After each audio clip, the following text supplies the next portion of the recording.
क्या आप कभी गिरे हो? हाँ, जिंदगी में। गिरकर टूटा मन, हारा हुआ आत्मविश्वास और लगा कि अब कुछ नहीं बचा। लेकिन सच ये है, गिरना ही उड़ना सिखाता है। गिरोगे नहीं तो कभी उड़ नहीं पाओगे। जब बच्चा चलना सीखता है, तो कितनी बार गिरता है। लेकिन अगर वह डर कर बैठ जाए, तो क्या कभी चल पाएगा?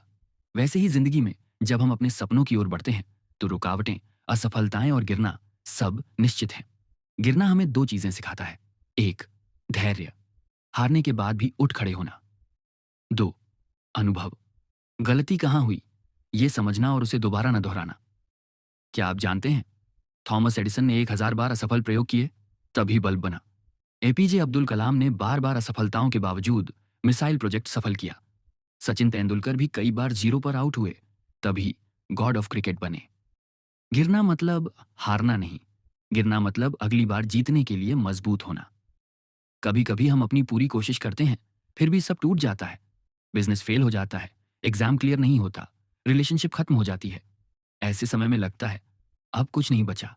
लेकिन यहीं से असली ग्रोथ शुरू होती है, क्योंकि जिंदगी हमें नीचे इसलिए गिराती है ताकि हम ऊपर उठने की ताकत पा सकें।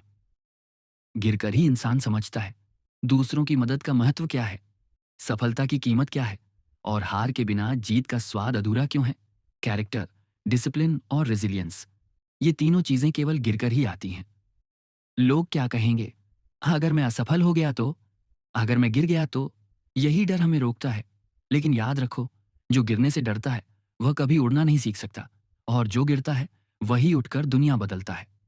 दोस्तों, अगली बार जब आप गिरो, तो खुद से कहना, ये मेरी हार नहीं, ये मेरी नई उड़ान की तैयारी है। गिरना कोई अंत नहीं है, गिरना तो वो शुरुआत है जहां से आपकी जिंदगी की सबसे बड़ी उड़ान शुरू होती है। याद रखो, गिरना जरूरी है, तभी उड़ना सीखते हो।